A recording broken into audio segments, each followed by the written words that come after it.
welding sequence of lights.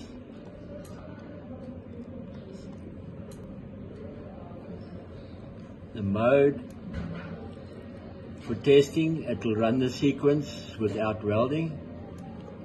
On pressure, it will close the tips only and stay there until you release the start signal. To change any settings here, you press parameter.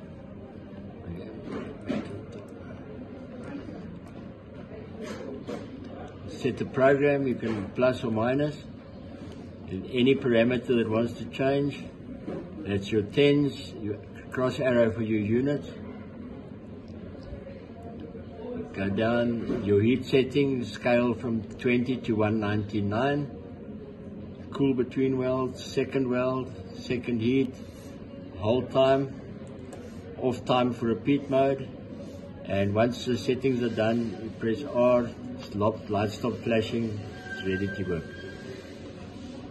Weld off, weld on.